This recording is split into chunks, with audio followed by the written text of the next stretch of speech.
ಕೆಲವೊಂದು ಕಥೆಗಳಿರ್ತವೆ, ಅವು ಕೇಳಿದ್ರೆ ಸಾಕು, ರಾತ್ರಿ ನಿದ್ದೆ ಬರೋಲ್ಲ. ಇವತ್ತು ನಾವು ಮಾತಾಡಕ್ ಹೊರಟಿರೋದು ಅಂಥದ್ದೇ ಒಂದು ಕಥೆ ಬಗ್ಗೆ. ಹೌದು, ಇದು ಇತಿಹಾಸದಲ್ಲೇ ಅತಿ ಹೆಚ್ಚು ಚರ್ಚೆಯಾದ, ಅತಿ ಹೆಚ್ಚು ದಾಖಲಾದ ಪ್ಯಾರಾನಾರ್ಮಲ್ ಘಟನೆಗಳಲ್ಲಿ ಒಂದು, ಎನ್ಫೀಲ್ಡ್ ಪೋಲ್ಟರ್ಗೈಸ್ಟ್. ಎಲ್ಲ ಶುರುವಾಗಿದ್ದು 1977 ಆಗಸ್ಟ್ 30 ರಾತ್ರಿ. ಪೆಗ್ಗಿ ಹಾಡ್ಸನ್ ಅನ್ನೋ ಒಬ್ಬ ತಾಯಿ ಪೊಲೀಸರಿಗೆ ಮಾಡಿದ ಒಂದೇ ಒಂದು ಎಮರ್ಜೆನ್ಸಿ ಕಾಲ್ನಿಂದ. ಆಕೆಯ ಧ್ವನಿಯಲ್ಲಿ ಅದೆಂಥ ಭಯ ಇತ್ತು ಅಂದ್ರೆ, ಇಡೀ ಕುಟುಂಬ ಎದುರಿಸ್ತಿದ್ದ ಆ ಒಂದು ಭಯಾನಕ ಸತ್ಯಕ್ಕೆ ಅದೇ ಸಾಕ್ಷಿಯಾಗಿತ್ತು. ಯೋಚನೆ ಮಾಡಿ, ನಾವು ಪ್ರತಿದಿನ ವಾಸಿಸೋ ನಮ್ಮನೇನೇ ನಮಗೆ ಶತ್ರು ಆದ್ರೆ ಹೇಗಿರಬೇಕು? ಸರಿ, ಹಾಗಾದ್ರೆ ಈ ಕಥೆ ಶುರುವಾಗಿದ್ದು ಎಲ್ಲಿಂದ ಅಂತ ನೋಡೋಣ ಬನ್ನಿ. ಲಂಡನ್ನ 284 ಗ್ರೀನ್ ಸ್ಟ್ರೀಟ್. ಇಲ್ಲೊಂದು ಮನೆಯಲ್ಲಿ ಪೆಗ್ಗಿ ಹಾಡ್ಸನ್ ತನ್ನ 4 ಮಕ್ಕಳ ಜೊತೆ ವಾಸವಾಗಿದ್ರು. ಅವರೊಬ್ರು ಸಿಂಗಲ್ ಮದರ್. ಎಲ್ಲವೂ ತುಂಬಾ ಚೆನ್ನಾಗೇ ಇತ್ತು. ಆದರೆ 1977 ಆಗಸ್ಟ್ ತಿಂಗಳ ಒಂದು ರಾತ್ರಿ ಆ ಮನೆಯ ಶಾಂತಿಯೇ ಹಾಳಾಗಿ ಹೋಯಿತು. ಮೊದಲು ಮಕ್ಕಳ ರೂಮ್ನಲ್ಲಿ ಏನೋ ಸಣ್ಣಪುಟ್ಟ ಶಬ್ದಗಳು. ಆದರೆ ಕೆಲವೇ ಗಂಟೆಗಳಲ್ಲಿ ಪರಿಸ್ಥಿತಿ ಕೈಮೀರಿ ಹೋಯಿತು. ಯಾರೂ ಇಲ್ಲದ ಒಂದು ಖಾಲಿ ಬೆಡ್ ತನ್ನಷ್ಟಕ್ಕೆ ಅಲ್ಗಾಡಕ್ಕೆ ಶುರುವಾಯಿತು. ಮರುದಿನ ರಾತ್ರಿ ಏನಾಯ್ತು ಗೊತ್ತಾ? ಒಂದು ತುಂಬಾನೇ ಭಾರವಿದ್ದ ಕಪಾಟು ಪೆಗ್ಗಿಯ ಕಣ್ಮುಂದೆನೇ ನೆಲದ ಮೇಲೆ ಜಾರ್ಕೊಂಡು ಹೋಯಿತು. ಇನ್ನು ಒಂದು ಕ್ಷಣನೂ ಇಲ್ಲಿರೋದು ಸರಿಯಿಲ್ಲ ಅಂತ ಗೊತ್ತಾಗಿ ಇಡೀ ಕುಟುಂಬ ಪ್ರಾಣ ಉಳಿಸ್ಕೊಳ್ಳಕ್ಕೆ ಮಧ್ಯರಾತ್ರಿ ಮನೆಯಿಂದ ಹೊರಗೆ ಓಡಿಹೋಯಿತು. ತಮ್ಮ ಮನೆಯಲ್ಲಿ ನಡೀತಿರೋದು ಕೇವಲ ತಮ್ಮ ಭ್ರಮೆ ಅಲ್ಲ ಅಂತ ಹಾಡ್ಸನ್ ಕುಟುಂಬಕ್ಕೆ ಪಕ್ಕಾ ಆಯಿತು. ಅವರು ಸಹಾಯಕ್ಕೆ ಅಂತ ಬೇರೆಯವ್ರನ್ನ ಕರೆದ್ರು. ಮೊದಲು ಪಕ್ಕದ ಮನೆಯವರು ಬಂದ್ರು, ಆಮೇಲೆ ಪೊಲೀಸರು ಬಂದ್ರು. ಹೀಗೆ ಒಬ್ಬೊಬ್ಬರಾಗಿ ಈ ವಿಚಿತ್ರ ಘಟನೆಗಳಿಗೆ ಸಾಕ್ಷಿಗಳಾಗ್ತಾ ಹೋದ್ರು. ಪಕ್ಕದ ಮನೆಯ ವಿಕ್ಕೊಳಗೆ ಹೋಗಿ ನೋಡಿದಾಗ ಗೋಡೆಯಿಂದ, ಸೀಲಿಂಗಿಂದ ಎಲ್ಲಾ ಕಡೆಯಿಂದನೂ ಯಾರೋ ಬಡಿಯೋ ತರಹ ಶಬ್ದ ಬರ್ತಿತ್ತು.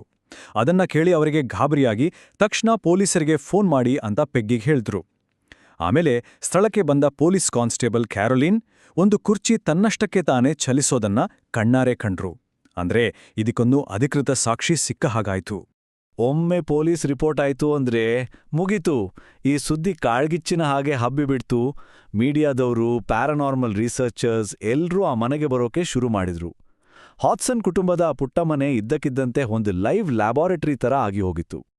ಅಲ್ಲಿನ ಪರಿಸ್ಥಿತಿ ಅದೆಷ್ಟು ಸೀರಿಯಸ್ ಆಗಿತ್ತು ಅಂದ್ರೆ, ಡೈಲಿ ಮಿರರ್ ಪತ್ರಿಕೆಯ ಕ್ಯಾಮ್ರಾಮ್ಯಾನ್ಗೆ ಎಲ್ಲಿಂದಲೋ ಹಾರಿ ಬಂದ ಒಂದು ಇಟ್ಟಿಗೆ ತಲೆಗೆ ಬಡೀತು. ಅಂದ್ರೆ ಆ ಮನೆಯಲ್ಲಿದ್ದ ಶಕ್ತಿ ಸುಮ್ಮನೆ ಶಬ್ದ ಮಾಡ್ತಿರ್ಲಿಲ್ಲ, ಅದು ಹಿಂಸಾತ್ಮಕನೂ ಆಗಿತ್ತು ಅನ್ನೋದಕ್ಕೆ ಇದೇ ಸಾಕ್ಷಿ. ಆಗ ಈ ಕಥೆಗೆ ಎಂಟ್ರಿ ಕೊಟ್ಟಿದ್ದು ಸೊಸೈಟಿ ಫಾರ್ ಸೈಕಿಕ್ ರಿಸರ್ಚ್ನ ಮಾರಿಸ್ ಗ್ರೋಸ್. ಅವರು ಸುಮಾರು 18 ತಿಂಗಳ ಕಾಲ ಆ ಮನೆಯಲ್ಲೇ ಇದ್ದು ಅಲ್ಲಿ ನಡೆದ ಪ್ಯಾರಾನಾರ್ಮಲ್ ಘಟನೆಗಳನ್ನ ದಾಖಲಿಸಿದ್ರು. ಎಷ್ಟು ಘಟನೆಗಳು ಗೊತ್ತಾ? ಒಂದಲ್ಲ, ಎರಡಲ್ಲ, 10 ಅಲ್ಲ, ಬರೋಬ್ಬರಿ 2,000ಕ್ಕೂ ಹೆಚ್ಚು. ಮೇರಿಸ್ ಗ್ರೋಸ್ ಅವರು ದಾಖಲಿಸಿದ ಘಟನೆಗಳ ಲಿಸ್ಟ್ ನೋಡಿದ್ರೆ ನಿಜಕ್ಕೂ ಆಶ್ಚರ್ಯ ಆಗುತ್ತೆ. ಮನೆಯಲ್ಲಿ ನಾಯಿನೇ ಇರಲಿಲ್ಲ, ಆದ್ರೆ ನಾಯಿ ಬೊಗಳೋ ಶಬ್ದ ಕೇಳ್ತಿತ್ತು. ವಸ್ತುಗಳು ಗಾಳಿಯಲ್ಲಿ ಹಾರಾಡ್ತಿದ್ವು. ಆದ್ರೆ ಎಲ್ಲಕ್ಕಿಂತ ಭಯಾನಕ ಅಂದ್ರೆ, ಈ ಎಲ್ಲಾ ವಿಚಿತ್ರ ಘಟನೆಗಳ ಕೇಂದ್ರ ಬಿಂದುವಾಗಿತ್ತು ಆ ಮನೆಯ 10 ವರ್ಷದ ಪುಟ್ಟ ಹುಡುಗಿ ಜಾನೆಟ್. ಅವಳನ್ನ ಬೆಡ್ನಿಂದ ಕೆಳಗೆ ಎಸೆಯಲಾಗ್ತಿತ್ತು. ಅಷ್ಟೇ ಅಲ್ಲ, ಒಂದ್ಸಲ ಅವಳ ಕುತ್ತಿಗೆಗೆ ಕರ್ಟನ್ಗಳು ತಾವಾಗಿಯೇ ಸುತ್ಕೊಂಡಿದ್ವು. ಇಲ್ಲಿಂದ ಕತೆ ಇನ್ನೊಂದು ಲೆವೆಲ್ಗೆ ಹೋಗುತ್ತೆ. ಇದು ಈ ಕೇಸ್ನಲ್ಲೇ ಅತ್ಯಂತ ಪ್ರಸಿದ್ಧ ಮತ್ತು ವಿವಾದಾತ್ಮಕ ಭಾಗ. 10 ವರ್ಷದ ಜಾನೆಟ್ನ ಬಾಯಿಂದ ಒಂದು ವಿಚಿತ್ರವಾದ ಒರಟು ಧ್ವನಿ ಮಾತಾಡೋಕೆ ಶುರುವಾಗಿತ್ತು. ಒಂದು ಕ್ಷಣ ಯೋಚನೆ ಮಾಡಿ. ಒಂದು 10 ವರ್ಷದ ಪುಟ್ಟ ಹುಡುಗಿ ವಯಸ್ಸಾದ ಗಂಡಸನ ಕರ್ಕಶ ಧ್ವನಿಗಳಲ್ಲೂ ಮಾತಾಡ್ತಿದ್ದಾಳೆ. ಇದು ನಿಜವಾಗ್ಲೂ ಸಾಧ್ಯನಾ? ತನಿಖೆ ಮಾಡೋರಿಗೆ ಮತ್ತೆ ಸಂಶಯ ಪಡೋರೆ ಕಾಡಿದ ಮುಖ್ಯ ಪ್ರಶ್ನೆನೇ ಇದಾಗಿತ್ತು. ಸಹಜವಾಗಿಯೇ 2 ವಾದಗಳು ಶುರುವಾದವು. ಒಂದು ಕಡೆ ಜನ ಹೇಳಿದ್ರು, ಛೇ, ಇದೆಲ್ಲ ಸುಳ್ಳು, ಆ ಹುಡುಗಿ ಎಲ್ಲರ ಗಮನ ಸೆಳೆಯೋಕೆ ನಾಟಕ ಮಾಡ್ತಿದೆ ಅಂತ. ಆದರೆ ತನಿಖಾಧಿಕಾರಿಗಳ ವಾದನೆ ಬೇರೆ ಇತ್ತು. ಅವ್ರ ಪ್ರಕಾರ ಪುಟ್ಟ ಹುಡುಗಿಯೊಬ್ಳು ತನ್ನ ಧ್ವನಿಪೆಟ್ಟಿಗೆಗೆ ಯಾವುದೇ ಹಾನಿಯಾಗದಂತೆ ಗಂಟೆಗಟ್ಲೆ ಅಷ್ಟು ಒರಟು ಧ್ವನಿಯಲ್ಲಿ ಮಾತಾಡೋದು ಮೆಡಿಕಲಿ ಇಂಪಾಸಿಬಲ್. ಕೊನೆಗೂ ಆ ಧ್ವನಿ ತಾನು ಯಾರು ಅಂತ ಹೇಳ್ಕೊಂಡಿತ್ತು. ಅದರ ಹೆಸರು ಬೆಲ್ ವಿಲ್ಕಿನ್ಸ್. ಆತ ಆ ಮನೆಯ ಹಿಂದಿನ ಮಾಲೀಕ. ಅಷ್ಟೇ ಅಲ್ಲ, ಅದೇ ಮನೆಯಲ್ಲೇ ಸತ್ತಿದ್ದ. ತನಿಖಾಧಿಕಾರಿಗಳು ಆ ಧ್ವನಿಯನ್ನ ಪ್ರಶ್ನಿಸಿದಾಗ ಅದು ತನ್ನ ಸಾವಿನ ಬಗ್ಗೆ ನಿಖರವಾದ ವಿವರಗಳನ್ನ ಕೊಡ್ತು. ನನಗೆ ಕಣ್ಣು ಕಾಣಿಸ್ತಿರ್ಲಿಲ್ಲ, ರಕ್ತಸ್ರಾವಾಯಿತು, ಹಾಗೆ ನಿದ್ದೆಗೆ ಜಾರದೆ, ಕೆಳಗೆ ಮೂಲೆಯಲ್ಲಿದ್ದ ಕುರ್ಚಿಯಲ್ಲೇ ಸತ್ತೋದೆ ಅಂತ ಹೇಳಿತು. ಇದು ಸುಮ್ನೆ ಹೇಳಿದ ಕಥೆಯಾಗಿದ್ರೆ ಇಲ್ಲಿಗೆ ಮುಗಿತಿತ್ತು. ಆದ್ರೆ ಈ ಕೇಸ್ನಲ್ಲೇ ಅತ್ಯಂತ ಬಲವಾದ ಸಾಕ್ಷಿ ಸಿಕ್ಕಿದ್ದು ಇಲ್ಲೇ. ತನಿಖಾಧಿಕಾರಿಗಳು ಬಿಲ್ ವಿಲ್ಕಿನ್ಸ್ನ ಮಗನನ್ನ ಪತ್ತೆ ಹಚ್ಚಿದಾಗ ಆತ ತನ್ನ ತಂದೆಯ ಸಾವು ಆ ಧ್ವನಿ ಹೇಳಿದಂತೆಯೇ ಅದೇ ಕಾರಣಕ್ಕೆ ಅದೇ ಸ್ಥಳದಲ್ಲಿ ಸಂಭವಿಸಿತು ಅನ್ನೋದನ್ನ ಖಚಿತಪಡಿಸಿದ. ಇದು ಇಡೀ ಕೇಸ್ನ ದಿಕ್ಕನ್ನೇ ಬದಲಿಸಿದ ಕ್ಷಣವಾಗಿತ್ತು. ಈ ಒಂದು ಘಟನೆಯ ನಂತರ ಎನ್ಫೀಲ್ಡ್ ಪೋಲ್ಟರ್ಗೈಸ್ಟ್ ಅನ್ನೋ ಹೆಸರು ಪ್ಯಾರಾನಾರ್ಮಲ್ ಜಗತ್ತಿನಲ್ಲಿ ಅಜರಾಮರವಾಯಿತು. ಇದು ಕೇವಲ ಒಂದು ಕುಟುಂಬದ ಕಥೆಯಾಗಿ ಉಳಿಯಲಿಲ್ಲ, ಬದಲಾಗಿ ಒಂದು ಐತಿಹಾಸಿಕ ಪ್ರಕರಣವಾಗಿ ದಾಖಲಾಯಿತು.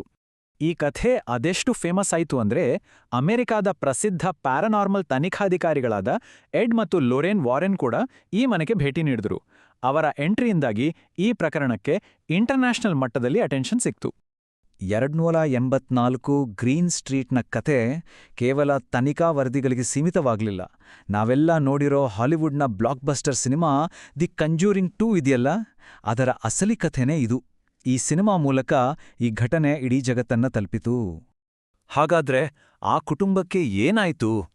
ವಿಚಿತ್ರ ಅಂದ್ರೆ ಕಾಲ ಕಳೆದಂತೆ ಆ ಮನೇಲಿದ್ದ ಚಟುವಟಿಕೆಗಳು ತಾವಾಗೇ ಕಮ್ಮಿಯಾದವು. ಮಕ್ಕಳೆಲ್ಲ ಬೆಳೆದು ದೊಡ್ಡವರಾದ್ರು.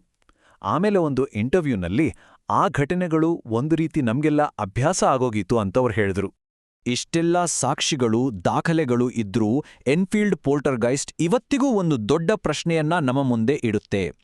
ಇದು ಇತಿಹಾಸದಲ್ಲೇ ಅತ್ಯಂತ ದೃಢೀಕರಿಸಲ್ಪಟ್ಟ ಭೂತದ ಕಥೆಯೇ ಅಥವಾ ಗಮನ ಸೆಳೆಯೋಕೆ ಒಂದು ಕುಟುಂಬ ಹೆಣೆದ ಅತಿದೊಡ್ಡ ನಾಟಕವೇ? ಈ ಪ್ರಶ್ನೆಗೆ ಉತ್ತರ ಬಹುಶಃ ಯಾರಿಗೂ ಗೊತ್ತಿಲ್ಲ.